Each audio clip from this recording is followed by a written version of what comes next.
দুগ্ধ পোষ্য বানর বালক, তোমাকেও পরাজিত করে দিল পিশাচরাজ। ক্ষমা করবেন লঙ্কেশ, ওই বালক এমন এক ছোট্ট আগুন যাকে ভালোবাসলে সবার পথ জ্যোতির্ময় আলোয় ভরে যায় আর পেরু ফুলে জ্বালিয়ে ভস্ম করে দেয়। ওই বানর বালকের প্রশংসা আমার সামনে করো না। লঙ্কেশ, চোখ বন্ধ করলে অন্ধকার হয়ে যায় না। ওই বানর বালকের শক্তিকে চিনুন। ওই বানর বালক তার প্রভুর সঙ্গে শত্রুতা করে আপনি নিজের অনিষ্ট ডেকে আনছেন। আপনার কল্যাণ হবে যদি আপনি ওই বানর বালকের প্রভুর শরণে গিয়ে। স্মরণে যাব আমি? এই স্মরণ শব্দটা রাবণের শব্দকোষেই নেই। না আমি কারো কাছে ক্ষমা চাই, না আমি ক্ষমা কাউকে করি।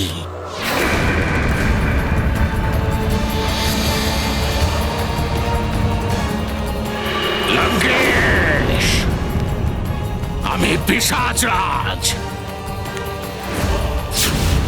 আমাকে নিজের প্রজা ভাবার ভুল করো না। স্বামী,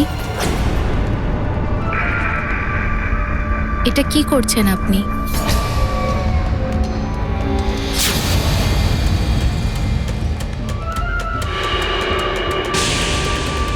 লঙ্কেশ, এখনো সময় আছে। আপনার চোখ থেকে অহংকারের আবরণ সরিয়ে নিন, না হলে আপনার অহংকার আপনাকে অন্ধকারের মধ্যে ঠেলে দেবে একদিন। পিশাচরাজ! শান্ত হন স্বামী, শান্ত হন। মন্দারী, আজ তোমার জন্যে পিশাচরাজ আমার হাত থেকে মুক্তি পেয়ে গেল। না স্বামী, আমি আপনার অর্ধাঙ্গিনী, আর আপনার বিরুদ্ধে আমি কোনোদিন কোনো কাজ করব না। আমার নিজের সব কাজে আপনার সিদ্ধান্তকেই আমি সর্বোচ্চ স্তরে সবসময় রাখি আর সবসময় রাখব, আপনি সেটা দেখতে না পারলেও। স্বামী, আপনি মহান শিবভক্ত, কিন্তু দুষ্কর্ম মহানতা এবং পুণ্যকে নষ্ট করে দেয়। শুধুমাত্র সৎকর্মই একজন ভক্তকে উত্থানের চরম শীর্ষে পৌঁছে দেয়। আমার কথা মানুন স্বামী, আপনি দেবতাদের সাথে শত্রুতা ছেড়ে দিন। আর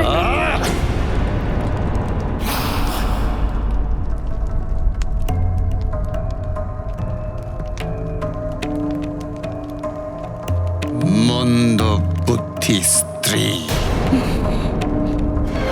স্ত্রী হোক বা অনুচর, সেবক হোক বা সহায়ক, পুত্র হোক বা প্রজা, মন্ত্রী হোক বা মিত্র, ওনাদের সুপরামর্শই গ্রহণ করা উচিত। আর সুপরামর্শে ওনাদের প্রতি কৃতজ্ঞ না হয়ে অপমান যারা করেন, জীবনে কখনো উন্নতি আর শান্তি পেতে পারেন না। স্ত্রী তো অর্ধেক জীবন প্রিয়ে, অর্ধাঙ্গিনী তিনি। যদি কোনো ব্যক্তির অর্ধেক অঙ্গ উপেক্ষিত আর অপমানিত হয়ে পড়ে, তাহলে সে সব থেকে বড় অভাগা।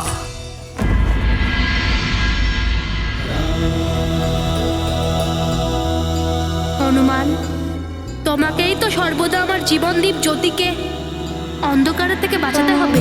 प्रभु के काज सवारते हैं जो अंजनी लल्ला मारुति है वो। कौन सो काज कठिन जग माही जो नहीं होई तात तुम पाही। बल में करते युग के कार्य मंगल मूर्ति का कार्य। मंगल भवन अमंगल हारी द्रबहु सुदशरथ अजिर बिहारी। রাজন, এই চার ভাইয়ের এত ভালোবাসা আর হনুমানের সেবার মনোভাব অনুপম দৃশ্য।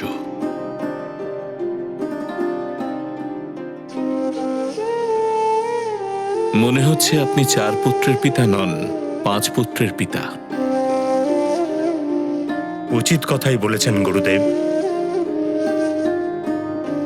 আমারও এটাই মনে হচ্ছে যে হনুমান আমারই পুত্র। হনুমান আর রাম অভিন্ন। সংকট মোচন মহাবলী হনুমানের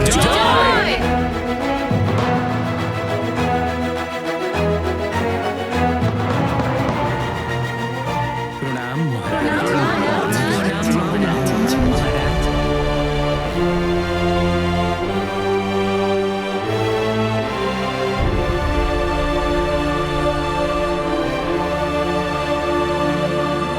মহারাজ, যেভাবে কোটি কোটি যোজন দূরে থেকেও সূর্য আমাদের জীবনে ইন্ধন যোগান, সেইভাবেই আজ মহাবলী হনুমান নিজের নামের প্রতাপে দূরে থেকেও আমাদের সবার সংকট দূর করেছেন। পিশাচ মোচন মহাবলী হনুমানের জয়।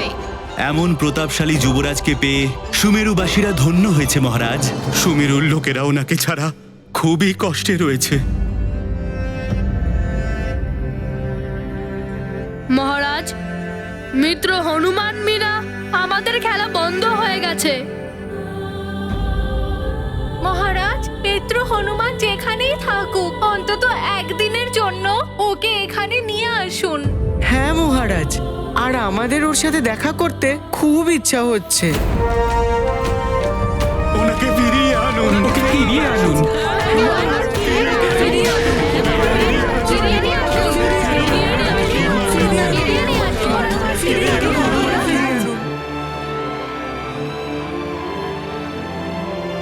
আমার জীবনও তো কেমন শূন্য মনে হচ্ছে হনুমানকে ছাড়া। ওর পিতা আমি, ওকে ছাড়া আমিও খুব কষ্ট পাচ্ছি। কিন্তু নিয়তির কাছে আমি নিরুপায়। জানি না হনুমান কবে ফিরে আসবে, এটাও জানি না ও ফিরবে কিনা। ক্ষমা করবেন মহারাজ, আমরা জানি আমাদের দুঃখের থেকেও আপনার আর মহারানীর দুঃখ বেশি। মহারাজ, উনি যেন শীঘ্রই ফিরে আসে তার জন্য আমরা প্রার্থনা করব।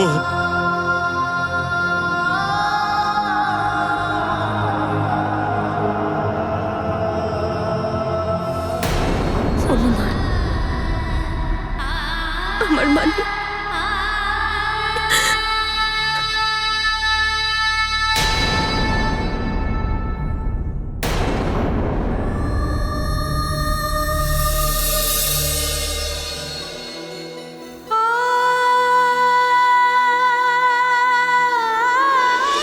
আমি আকাশে থাকা ওই চাঁদকে দেখব।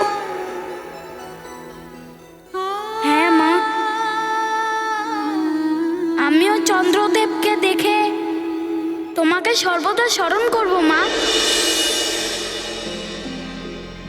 হনুমান, আমার মানিক, কোথায় আছো তুমি পুত্র? যেখানেই থাকো ভালো থেকো। তোমার মাকে স্মরণ করো অবশ্যই, কিন্তু স্মরণ করে দুঃখ পেও না।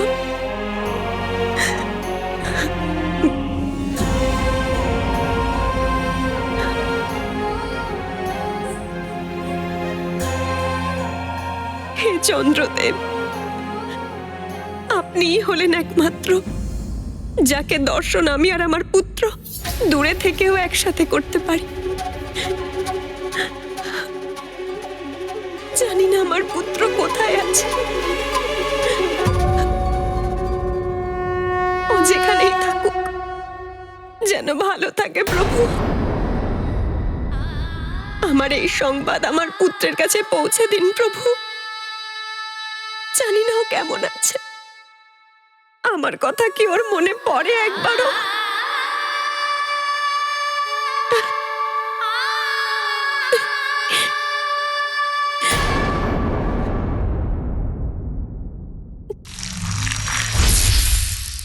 দেবী অঞ্জনা, হনুমানও আপনাকে স্মরণ করে?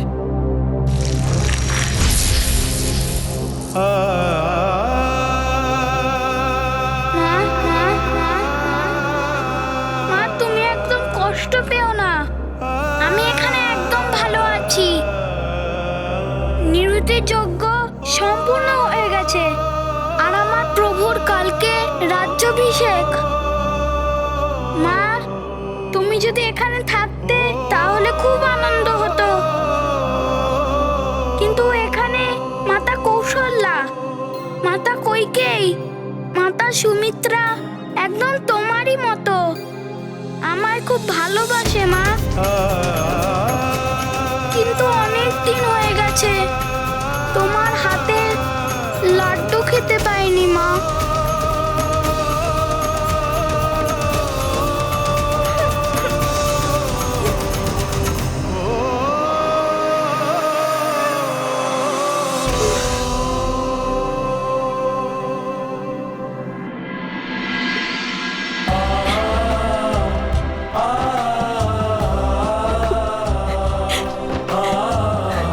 মাতা এবং পুত্রের এই করুণ ডাক আমাকেও প্রভাবিত করছে।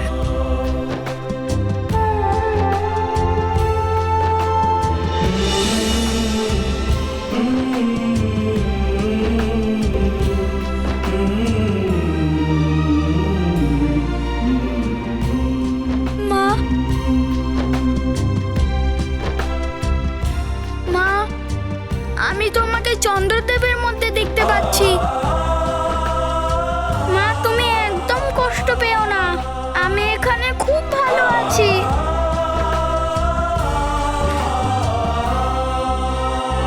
মা,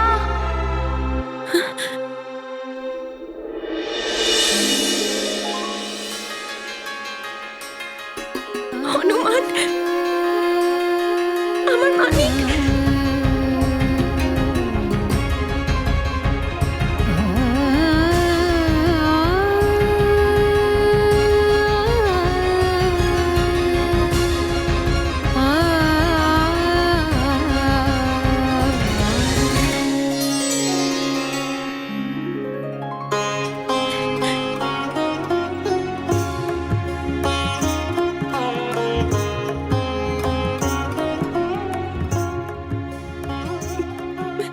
তুমি দুঃখ পেও না অঞ্জনা, তোমার চোখে জল দেখলে হনুমানও কষ্ট পাবে অঞ্জনা।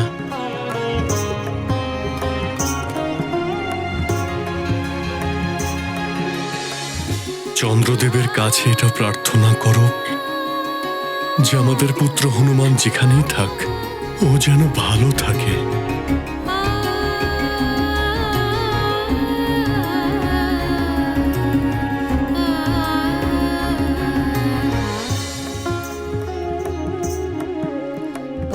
হে চন্দ্রদেব,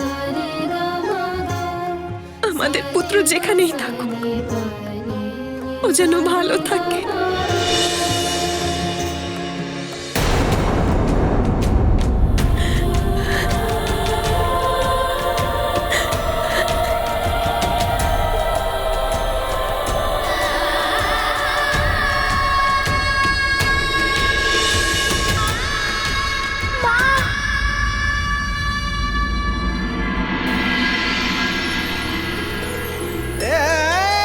স্বামী, মায়ের আঁচলের থেকে বড় কোনো সুরক্ষা হয় না পুত্রের জন্য, যত শক্তির অধিকারী হোক না কেন।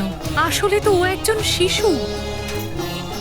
আর কত ত্যাগ করতে হবে হনুমানকে এই সংসারের জন্য। স্বামী, হনুমান আর কতদিন মাকে ছাড়া থাকবে? ও কি চিরকালের জন্য মায়ের থেকে দূরে থাকবে?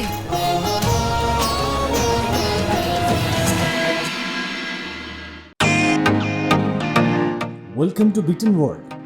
How may I assist you? নতুন ফ্ল্যাটের জন্য একটা স্ট্যান্ড ফ্যান আর কুলার নেব। এই পচা গরম থেকে একটু স্বস্তি চাই। বাজার চলতে সব ব্র্যান্ড আর ভরসাযোগ্য নয়।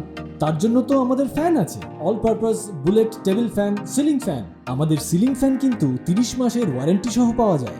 আছে ফারাটা 2 বছরের ওয়ারেন্টি, 17 থেকে 20 মিটার এয়ার ফ্লো, মধ্যবিত্তের সাধ্যের মধ্যে একমাত্র ভরসাযোগ্য ব্র্যান্ড বিটেন। আমাদের কুলারের কিন্তু অনেক range, 45 litres, 50 litres, 70 litres, 90 litres, 110 litres. Honeycomb সহযোগে বিটেনের সব কুলারের ওয়ারেন্টি 1 বছর। চেনা হাওয়ায় অচেনা অনুভূতির জন্য একমাত্র আদর্শ বিটেন।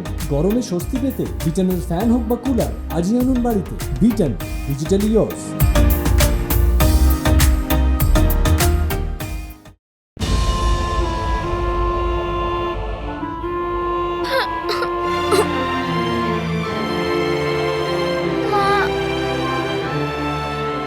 হনুমান,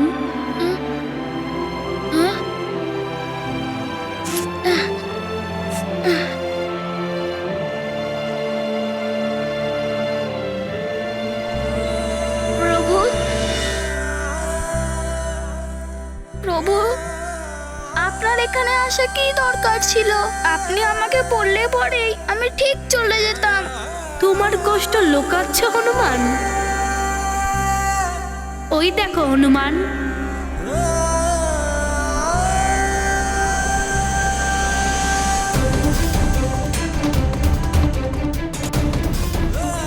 ঋতুর পরিবর্তন হচ্ছে।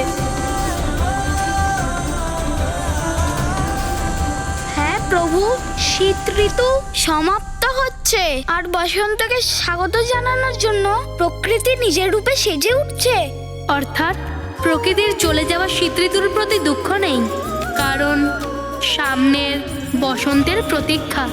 কারণ পরিবর্তনশীলই প্রকৃতির বাস্তব সত্য। যেমন কাল তুমি অন্য কোথাও ছিলে আর আজকে এখানে, হতে পারে কালকে তুমি এখানে থাকলে না।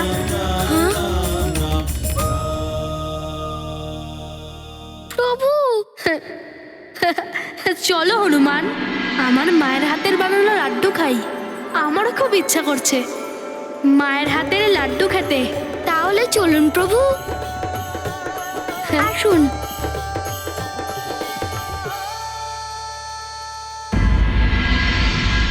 মা, আমরা বৈদ্যমশাইকে হনুমান দানে দিয়ে দিলাম, কিন্তু আমি তো মা। আমার মন বারবার কেঁদে ওঠে হনুমানের জন্য।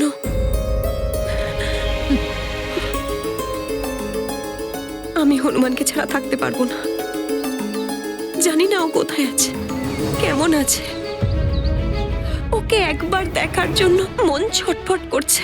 ধৈর্য ধরো অঞ্জনা, ঈশ্বর সব লক্ষ্য করছেন। উনি এতটা কঠোর হতে পারবেন না। দেখো, সেই ঈশ্বরই আমাদের হনুমানের কাছে নিয়ে যাবেন। গৌরীর এই গোমাতা উত্তর দেয় সব জনে। জিজ্ঞেস করো প্রশ্ন, যা আছে তোমার মনে। গৌরীর গাভী? মা, ওনার কাছে নিশ্চয়ই আমার সমস্যার সমাধান রয়েছে।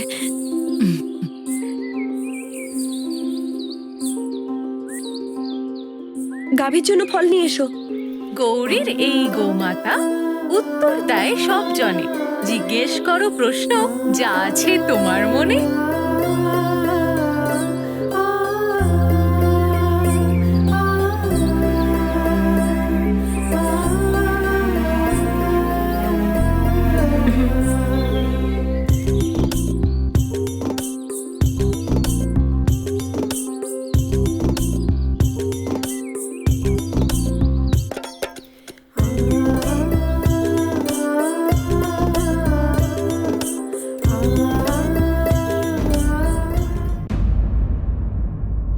সদা প্রস্ফুটিত এই উজ্জ্বল পুষ্প আজ এমন মূর্ছে গেছে কেন দেবী অঞ্জনা?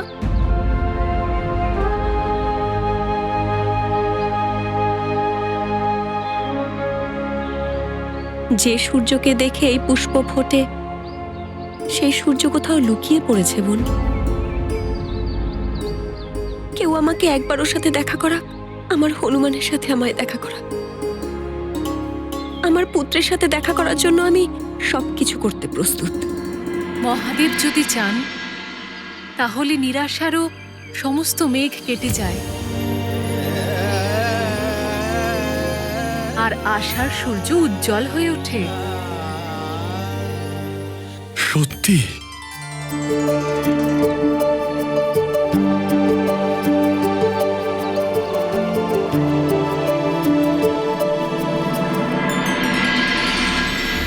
এমনটা কি সত্যিই সম্ভব? আমাদের হনুমানের সঙ্গে আমরা দেখা করতে পারি? সবুর করলে তার ফল নিশ্চয়ই পাবেন মহারাজ। ধৈর্যের কোনো বিকল্প নেই।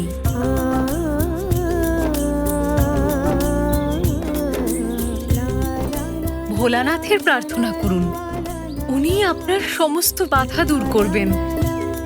আমি আমার পুত্রের জন্য সবকিছু করতে পারি। তাহলে মহারানী, আপনি ভোলানাথকে স্মরণ করুন, ওনার প্রার্থনা করুন। ভোলানাথই তো ইঙ্গিত দিয়েছিলেন, সেই ভরসায় আপনি বৈদ্যরাজের হাতে নিজের পুত্রকে সঁপে দিয়েছিলেন, মনে আছে? হে দেবাদিদেব, আমি আমার পুত্রকে দান করতে পারবো না। আপনি আমার পুত্রকে সুস্থ করে দিন। হনুমান,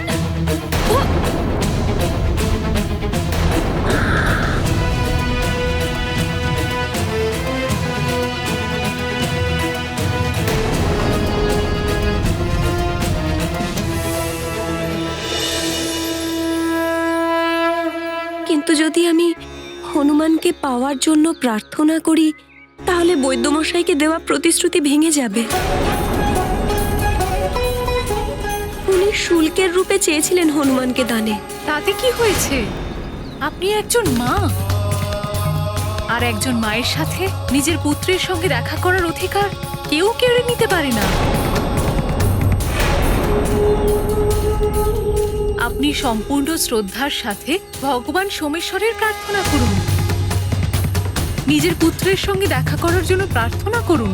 দেবী পার্বতীও নিজের মৃত পুত্র গণেশের পুনর্জন্ম পেয়েছিলেন ভগবান সোমেশ্বরের অসীম কৃপাতেই।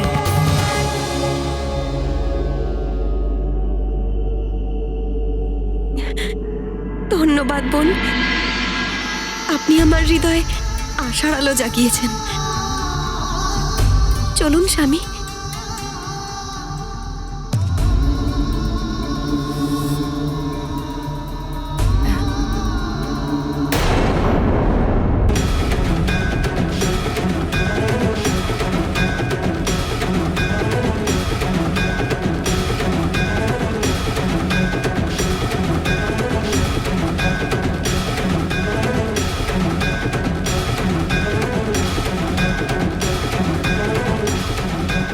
হে প্রিয়নাথ, এবারে এই মায়ের প্রার্থনা গ্রহণ করুন প্রভু। হ্যাঁ দেবী, এবার সময় হয়ে গেছে একজন মায়ের কাছে তার পুত্রকে পৌঁছে দেওয়া।